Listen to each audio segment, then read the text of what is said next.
Hello everyone. In this video, I will cover class 7th civics chapter 1st equality in Indian democracy.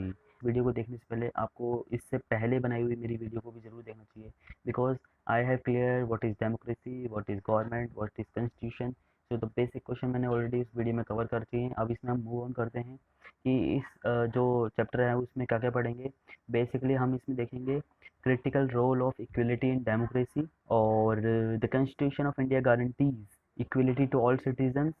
So the daily lives of people in India are far from equal. Why this is saying that the daily lives of people in India are far from equal? Because the reality of people's life is different. Second thing, the need for equality through highlighting the inequalities that continue to be practiced and experienced by various communities.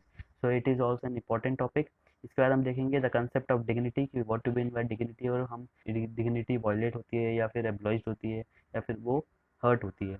और जो fourth important thing है वो इसमें देखेंगे हम inequality in the United states of America. अब हम देखते हैं इसमें कि जो सबसे जो फर्स्ट चीज़ आती है वो आती है the key elements of democratic government. तो उसमें सबसे पहली चीज़ आती है peoples participation, rule by the people. मतलब जो डेमोक्रेसी है उसकी की एलिमेंट्स में ये चीज़ आती है, पीपल है वो रूल करते हैं एक तरह से। दूसरी चीज़ रेजोल्यूशन ऑफ कॉन्फ्लिक्ट। अगर कोई भी विवाद है, कोई भी चीज़ है, तो उसका रेजोल्यूशन यानी सॉल्यूशन एक तरह से उसके हम खिलाफ संघर्ष कर सकते हैं या फिर उसमें बेसिकली एक रेजोल्यूशन ले सकते हैं, एक तरह से संकल्प ले सकते हैं कि उसको सॉल्व कर दिया जाएगा। तीसरी और सबसे इंपॉर्टेंट चीज़ है इक्वलिटी इन जस्टिस। तो यहाँ पर जो जस्टिस है वो है इंसाफ। Equality is the key feature of democracy. तो डेमोक्रेसी का जो की फीचर की अगर बात करेंगे तो इक्वलिटी। और ऐसा क्यों है वो भी चीज़ हम समझते हैं। क्योंकि जो डेमोक्रेसी है वो क्या करती है, गारंटी करती है of basic human right to every citizen, जिसके अंदर क्या क्या चीज़ें इंक्लूडेड हैं कि right to freedom of speech and action. मतलब हर एक इंसान बोल सकता है और अपने एक्सप्रेशन को क्या कर सकता है, स्पीच के थ्रू बता सकता है। तो उसके पास पूरा अधिकार है कि वो बोल सकता है, किसी भी चीज़ पे, किसी भी टॉपिक पे वो अपने विचारों को रख सकता है। दूसरा है द राइट टू इक्वलिटी, कि मतलब हर एक इंसान के पास ये राइट है कि वो इक्वल है in the eyes of law. चाहे हम उसको डिफ्रेंशिएट नहीं कर सकते, यानी कि हर एक इंसान जो भी है वो इक्वल है रेस के अकॉर्डिंग, रिलीजन के अकॉर्डिंग, कास्ट के अकॉर्डिंग, जेंडर के अकॉर्डिंग। यहाँ पे जो रेस है वो लिविंग और स्टैंडर्ड से हम देखेंगे कि कोई इंसान पुअर है या फिर रिच है, तो वो कैसा भी इंसान है वो इक्वल है। Now the next thing is right to freedom of religion. मतलब आप अगर किसी भी धर्म से बिलोंग करते हैं, because suppose if you are Christian then you can also adopt to Hindu. और अगर आप मुस्लिम हैं तो हाँ आप भी टेम्पल में जा सकते हो। तो ये सारी चीज़ें हम इसको पूरा अधिकार मिलता है। फिर आता है right to get information. Right to get information में अगर हम बात करें तो every person of India has the right to see what his the work of his government. तो जो गवर्नमेंट हमारा काम कर रही है तो उसके काम को हम, उनके काम की इन्फॉर्मेशन हम ले सकते हैं किसी भी गवर्नमेंट ऑफिस में जाकर, इसकी कॉपी ले सकते हैं एक वैलिड रीजन के साथ में। फिर जो नेक्स्ट पॉइंट आता है वो आता है right to travel and settle anywhere in the country. हम पूरे भारत में कहीं पे भी जाके कहीं पे भी ट्रेवल कर सकते हैं और सेटल हो सकते हैं वहाँ पे, यानी बस सकते हैं। पहले क्या होता था कि जम्मू एंड कश्मीर में 370 आर्टिकल लगा हुआ था, but after removal of that article it is now possible to settle in Jammu Kashmir also. तो इसमें एक चीज़ और आएगी कि जो टेरेस्ट्रियल मतलब जो प्राइवेट प्रॉपर्टीज़ है वहाँ पे जाके आप सेटल नहीं हो सकते, वहाँ पे जाके आप ट्रैवल भी नहीं कर सकते। फॉर एग्जांपल जो एरिया रिस्ट्रिक्टेड है गवर्नमेंट के थ्रू, या फिर जो एरिया आर्मी के अंदर आते हैं वहाँ पे जाके आप ट्रैवल नहीं कर सकते वहाँ, इसके दूसरे लेवल वहाँ पे सेटल भी नहीं हो सकते। Right to associate. यहाँ पर एसोसिएट का मतलब है कि आप एसोसिएट कोई भी काम, किसी भी प्रोफेशन को प्रैक्टिस कर सकते हो, कोई भी काम आप कर सकते हो, कोई कोई भी चीज़ आप किसी भी चीज़ में आप कनेक्ट हो सकते हो, मतलब किसी भी चीज़ को जुड़ सकते हो आप जाके। यहाँ पर हम एसोसिएट का मतलब यहाँ से इस तरीके से लेंगे, आप कोई भी चीज़ की प्रैक्टिस कर सकते हो, कोई भी काम आप स्टार्ट कर सकते हो, बिजनेस भी कर सकते हो, नौकरी भी कर सकते हो, या whatever you like to do. The next thing is and the last one, right to assemble freely and to protest. Assemble assemble मतलब एकजुट होना, यानी आप यूनियन भी बना सकते हो, गुट बना सकते हो फ्रीली, आराम से, कोई ऊपर होकर कटोगे नहीं। और आप प्रोटेस्ट भी कर सकते हो। फॉर एग्जांपल ऐसा है कोई कोई लॉ आया है, गवर्नमेंट जो बनाया है, जो आपको लगता है कि सही नहीं है, तो आप उसके खिलाफ शांतिपूर्वक तरीके से प्रोटेस्ट कर सकते हो by taking permission of that area police. अब हम देखते हैं जो नेक्स्ट चीज़ आती है द रूल ऑफ लॉ आता है। इस चीज़ को भी समझ लेते हैं हम। कोई भी सिटीजन है, चाहे वो किंग है, चाहे वो प्रेसिडेंट है उस देश का, वो इक्वल है किसकी आइज में, लॉ के आइज में। अच्छा एक और चीज़ है, जो प्रेसिडेंट है उसको हम फर्स्ट पर्सन बोलते हैं कंट्री का, जो पहला नागरिक है कंट्री का वो कौन है, प्रेसिडेंट है। इसके अलावा कोई भी इंसान आपको डिस्क्रिमिनेट नहीं कर सकता, मतलब एक भेदभाव नहीं कर सकता आपको, और आपको आपके साथ कोई भी गलत गलत व्यवहार नहीं कर सकता। किसके बेसिस पे? आपकी एज के बेसिस पे, आपकी रेस मैंने ऑलरेडी डिस्कस किया था कि आप कौन से बैकग्राउंड से बिलोंग करते हो। दूसरी चीज़ है रिलीजन, रिलीजन के बेसिस पे भी नहीं कर सकते ऐसा। रिलीजन नहीं, धर्म, क्या धर्म है, हिंदू मुस्लिम सिख ईसाई वट एवर यू लाइक। इसके अलावा कास्ट, कास्ट जो है वो आता है कि आप कौन से कास्ट से बिलोंग करते हो, वेदर यू आर ब्राह्मण, वेदर यू आर क्षत्रिय, और जो भी आप हैं, तो आपके कास्ट के बेसिस पे भी आपसे कोई डिफ्रेंशिएट नहीं किया जाएगा। और जो एक और इम्पोर्टेंट चीज़ आती है वो है gender, whether you are male और फीमेल, या फिर आप कोई भी जेंडर के हों, तो आपसे कोई भी भेदभाव नहीं किया जाएगा। इसके अलावा आपको बिना किसी एडुकेट रीज़न के ना तो आपको अरेस्ट किया जाएगा, ना ही आपको जेल में डाला जाएगा। इम्प्रेशन भी नहीं भेजा जाएगा, ना अरेस्ट किया जाएगा। इसके अलावा सपोज़ करो अगर आप जेल में हो ऑलरेडी, आपको जेल किसी सज़ा भी मिली है किसी चीज़ की, तो आपको बिल्कुल टॉर्चर नहीं किया जाएगा, ना ही गलत तरीके से आपसे ट्रीट किया जाएगा। अब हम मूव करते हैं नेक्स्ट स्लाइड पे, तो हम देखते हैं नेक्स्ट स्लाइड पे क्या लिखा हुआ है, इनइक्वालिटी। तो हम देखेंगे कि गवर्नमेंट ने इतने लॉज भी बनाया, but still there is a practice of inequality in India. तो हम उन्हीं चीज़ों को समझते हैं कि इनइक्वालिटी जो है वो क्यों हो रही है। तो जैसा कि एनसीईआरटी की बुक में अगर हम समझते हैं, तो it is given that inequality is basis on the basically three three reasons में मेंशन किए गए हैं। पहला है लिविंग स्टैंडर्ड, बेसिकली एक पुअर फैमिली की डोमेस्टिक वर्कर है जिसका नाम है मे बी शायद तक कांति, को ऐसा लगता है कि वो इनइक्वालिटी हो रही है because she has to wait in a hospital queue for treatment of her daughter. तो वो अपनी बेटी का इलाज करने जाती है हॉस्पिटल में, उसको वहाँ पे भी बहुत देर तक वेट करना पड़ता है, क्योंकि उसके मन में ये सवाल इसलिए आता है बिकॉज कि चैप्टर के स्टार्टिंग में स्टोरी में ये दिया गया था कि जो वोट वोट वाली लाइनिंग है, जहाँ पे वो वोट डालने के लिए खड़े हैं इलेक्शन के दौरान, तो वहाँ पर तो सारे पर्सन इक्वल हैं, सबको लाइन में खड़ा होना पड़ रहा है। बट वो उसके मन में ये आ रहा है कि जो जिनके घर में मैं काम करना चाहती हूँ, क्या वो लोग भी हॉस्पिटल की लाइनों में से लगते होंगे अपने बेटों के इलाज कराने के लिए। तो उसके मन में ये इस तरीके से व्यवहार वो चीज़ क्वेश्चन अराइज होता है। Now the second thing is the caste. ये एक स्टोरी है ओम प्रकाश की, जो कि एक शेड्यूल कास्ट से बिलोंग करता है, बेसिकली एक दलित समाज से बिलोंग करता है। दलित मीन्स ब्रोकन। वहाँ पर होता है क्या, जो टीचर होता है, जो मास्टर होता है, वो बेसिकली उनसे जैसे झाड़ू पोछा ये अननेसेसरी वर्क करवाते हैं पढ़ाई के अलावा। इट इज़ ऑल्सो इनइक्वलिटी, और यू कैन से डिस्क्रिमिनेशन कह सकते हैं आपको, ये कास्ट के बेसिस पे। और सबसे इम्पोर्टेंट और सबसे जो लास्ट आता है वो आता है रिलीजन के बेसिस। चीज़ में ये बताया गया है कि एक फैमिली है जो एक पर्टिकुलर रिलीजन से बिलोंग करती है, और वो कहीं जाते हैं मकान लेने किसी ब्रोकर के थ्रू, तो वो जो अपार्टमेंट है और जो आसपास के नेबरिंग अपार्टमेंट है, they refuse to give them home. So this is also a discrimination, और you can say inequality, because ये स्पेसिफिक नहीं किया गया था कि वो नॉनवेज खाते हैं, बल्कि ये स्पेसिफिक किया गया था कि उनका जो रिलीजन है वो डिफरेंट है, जो वहाँ पे लोग बाग रहते हैं उनसे। नाउ अकॉर्डिंग टू कॉन्स्टिट्यूशन, अगर हम कॉन्स्टिट्यूशन की बात करें, तो कॉन्स्टिट्यूशन हमें क्या क्या प्रोवाइड करता है कि एवरी सिटीजन जो है, एवरी पर्सन जो है, he can access to all public places including playground, hotels, shops and markets. मतलब आप कहीं पे भी जा सकते हो, खेल सकते हो, कूद सकते हो, होटल में जाके आप रह सकते हो, शॉप्स और मार्केट्स में भी आप कोई भी चीज़ को परचेज कर सकते हो। All persons can use publicly available wells, roads and bathing Ghats.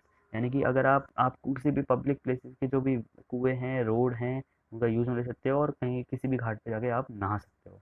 Untouchability has been abolished. Untouchability यानी छुआ, बेसिकली ये कंसेप्ट था कि भाई कोई कि भाई हम भी अब पवित्र हो जाएंगे, such kind of that. Now the next thing is that कि अगर हम समझते हैं कि हाउ गवर्नमेंट इम्प्लीमेंट इक्वलिटी, तो this is also essential service of government to implement equality. So how can a government implement equality? It is by two methods. First, it is by laws, or second one is government program and scheme. I have given just only one example of it according to class 7th. So laws, basically by making laws every person is equal. So government is already made that every person is equal. Now the second thing is that if someone is poor, how can he be able to study in a school? So इसी के लिए government ने क्या करा है, एक mid day meal का एक स्कीम स्टार्ट करी। ये बेसिकली तमिलनाडु में हुआ था सबसे पहले। तो तमिलनाडु से एक एक तरह से एक आइडिया लेते हुए सुप्रीम कोर्ट ने ये ऑर्डर दिया सभी स्टेट गवर्नमेंट्स को कि आप भी अपने अपने जो भी गवर्नमेंट स्कूल्स हैं उनमें आप एक मिड डे मील की स्कीम आपको चालू करेंगे। इस मिड डे मील का जो बेनिफिट था वो ये था कि जो भी बच्चे हैं गांव में, बेसिकली होता क्या है कि खेती भी होती है, तो काफ़ी सारे पेरेंट्स बच्चों को इसलिए नहीं भेजते थे कि खेती में काम करना था, ताकि खाना बनाने का मेन रीज़न था। तो मिड डे मील में होता क्या था कि बच्चों को खाना स्कूल में दिया जाएगा। तो इससे क्या होता था कि बच्चों का जो खाना बनाने का जो टाइम रहता था पेरेंट्स के पास कि अगर वो खेतों में काम कर रहे हैं तो वो बच गया। दूसरा, बच्चा जो है कि एम्प्टी स्टमक के साथ में अगर पढ़ता है तो ऑफ कोर्स वो कैसे पढ़ाई करेगा, तो वो भी एक प्रॉब्लम सॉल्व हो गई है। इसके अलावा जो बच्चे आना नहीं चाहते थे स्कूल, तो उनके पास भी एक न्यू वो था कि एक न्यू वे था कि एक रीज़न था कि वो जिसकी वजह से वो स्कूल ज़्यादा से ज़्यादा बच्चों को ला सकें। और टीचर्स को भी ये कहा गया था कि भाई आप भी जाके ये इस स्कीम को प्रमोट कीजिए ताकि ज़्यादा से ज़्यादा बच्चे स्कूल से आके जुड़ें। अब हम चैप्टर पे मूव ऑन करते हैं। When persons are treated unequally their dignity is violated. तो इट इज़ ऑल्सो इम्पोर्टेंट कि डिग्निटी की अगर हम बात करते हैं कि द वे ऑफ लिविंग, तो वो कब कब वायलेट होती है, जब हम पर्सन को इक्वली ट्रीट नहीं करते। स्कीम्स मैंने ऑलरेडी आपको समझा दिया है। ये तमिलनाडु में से स्टार्ट हुई थी, 2001 में स्कीम स्टार्ट हुई थी।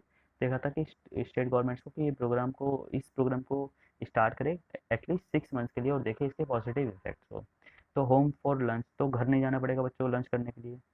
और अगर वो घर जाते थे तो वापस नहीं आते थे, तो एक रीज़न खत्म हो गया था कि वापस घर जाना ही नहीं है, तो ऑब्वियस सी बात है वो स्कूल में रहेंगे, ज़्यादा से ज़्यादा पढ़ाई होगी। रिड्यूस हो गया था कास्ट प्रेजुडिस, क्योंकि आप देखेंगे स्कूल्स में सभी कास्ट के बच्चे पढ़ते हैं। तो it is a major factor that हम कास्ट को रिड्यूस कर सकते हैं यहाँ पर, कास्ट प्रेजुडिस को। अब तो थोड़ा सा एक ये पिक्चर पे फोकस करते हैं। ये जो पर्सन हैं ये हैं हमारे रिस्पेक्टेड मिस्टर भीमराव अम्बेडकर जी। इन्होंने क्या बताया था, इन्होंने बताया था it is disgraceful to live at the cost of one self respect. यानी कि अगर आप बिना सेल्फ रिस्पेक्ट के जीते हो तो वो एक बहुत ही डिसग्रेसफुल है। Self respect is the most vital factor in life. बहुत important factor, of course it is a vital factor. Without it man is a cheaper to live worthily with self respect one has to overcome difficulties. और बहुत important बात इन्होंने ये कही है कि अगर हमारे पास कोई डिफिकल्टी आती है तो हमें उससे ऊपर उठना ही होगा, हमें उसको फेस करना ही होगा। It is out of hard and ceaseless struggle alone that one drives strength confidence and confidence. एक बार आप उठ जाओगे ना किसी चीज़ से, तो डेफिनेटली आपके पास बहुत सारी स्ट्रेंथ, कॉन्फिडेंस और रिकग्निशन इनबिल्ट हो जाएगा आपके अंदर एक तरह से। अब हम बात करते हैं कि ये जो इश्यूज है ये अदर अदर कंट्रीज में भी हुआ था क्या, जैसा कि हमने ऑलरेडी डिस्कस किया था अभी। तो इसमें ग्रीस में, अमेरिका में, फ्रांस में, सभी जगहों पे हुआ था। तो इसमें इंपॉर्टेंट चीज़ आती है कि the African American whose ancestors were the slaves who were brought over from Africa continue to describe their life today as large unequal. African American जो अफ्रीका से आके बसे अमेरिका के अंदर, उनके जो एंसेस्टर्स यानी पूर्वज थे वो स्लेव थे, अमेरिका अफ्रीका के लाए गए स्लेव्स थे। तो इसीलिए उनसे आज भी एक तरह से अनइक्वल ट्रीटमेंट होता था। Late 1952 push for equal rights of African America के एक मूवमेंट स्टार्ट हुआ 1950 में।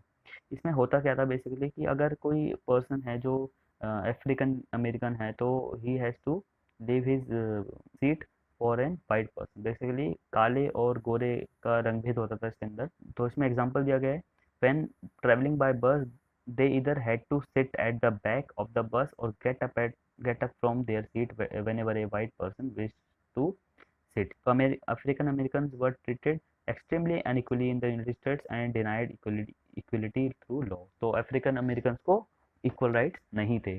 इसका एक बहुत अच्छा एग्जांपल दिया गया है, रोजा parks was an African American. तो उन्होंने मना कर दिया था कि भाई मैं खड़ी नहीं होंगी एक वाइट पर्सन के लिए 1 दिसंबर 1955 को। और her refusal that day started a huge agitation against unequal laws in which African Americans were treated and which come to be known as civil rights movement। तो इसी मूवमेंट को जो उन्होंने मना कर दिया कि मैं बस से खड़ी नहीं होंगी, for example she is a women, उन्होंने मना कर दिया था। एक पिक्चर का सीन लिया गया है इन्होंने, तो इसमें मना कर दिया था कि मैं अपनी सीट नहीं छोड़ूंगी तुम्हारे लिए। इसी चीज़ को बोला गया है civil right movement. According to civil right act 1964 prohibited discrimination on the basis of race, religion और नेशनल ओरिजिन। तो आप किसी भी कंट्री से आए हो, या फिर आपका कोई भी रिलीजन हो, या फिर आप कोई भी क्लास से रिप्रेजेंट करते हो, तो आप जरूरी नहीं है कि आपको अनइक्वल ट्रीट किया जाएगा, यानी आप इक्वल हो लॉ की आंखों में। तो इसके अलावा स्कूल वुड बी ओपन। तो स्कूल भी उनके लिए ओपन हो चुके थे। वो ज़्यादातर गरीब भी थे एंड और कम फैसिलिटी थे, तो पुअरली क्वालिफाइड टीचर उनको पढ़ाते थे, तो वो भी एक तरह से हटा गया था। Who either go to private schools और live in areas where the government schools are as highly rated as private schools except from article 15 of the Indian constitution. Basically article 12 से लेकर 35 तक हमारे मोरल राइट्स दिए गए हैं, हमारे fundamental rights को डिस्क्राइब किया गया है अच्छे से। तो उसी में से ये दिया गया है कि जो डिस्क्रिमिनेशन है ये किसके बेस पर हो रहा है, रिलीजन, रेस, कास्ट, सेक्स और place of birth.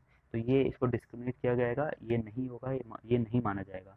Place of birth for example if you born in Kerala and you move to north India, तो आपको कोई डिस्क्रिमिनेट नहीं किया जाएगा कि आप केरला से बिलोंग करते हो और आप यहाँ नहीं रह सकते। The state shall not discriminate against any citizen, तो कोई भी स्टेट, स्टेट यानी कि जो प्रोविंस या एरिया है, कोई भी एरिया वो नहीं करेगा डिस्क्रिमिनेट। दूसरा है no citizen shall on grounds only of religion, religion के आधार पे, race, caste, sex, place of birth और any of them be subjected to any disability, liability, restriction और कंडीशन विद रिगार्ड टू, तो कम नहीं आका जाएगा, मतलब कोई भी ऐसा कोई रिस्ट्रिक्शन नहीं होगी उसके ऊपर, या ही उसको मना नहीं किया जाएगा। एक्सेस टू शॉप्स, वो शॉप्स में जा सकता है, पब्लिक रेस्टोरेंट में जा सकता है, होटल में जा सकता है, प्लेसेस ऑफ पब्लिक एंटरटेनमेंट यानी मूवीज वगैरह भी वो देख सकता है सबके साथ, तो उसको आप मना नहीं कर सकते। इसके अलावा वो वेल्स, टैंक्स, बाथिंग घाट्स को भी यूज में ले सकता है, जो कि पब्लिक रिसोर्ट मेंटेन में आती है, पब्लिक प्रॉपर्टी में आती है बेसिकली। अब आते हैं हमारे कुछ चैलेंजेस जो हैं हमारे डेमोक्रेसी के, इन्होंने बताए गए हैं। तो बेसिकली ये जो चैलेंज है ये ऑलरेडी हमने देखे हैं, ये धीरे धीरे सुधर रहे हैं अभी भी, और जो आने वाले चैप्टर्स में हैं हम इन इश्यूज को और अच्छे से डिस्कस करेंगे। Now thank you for watching this, this was Palash Jain.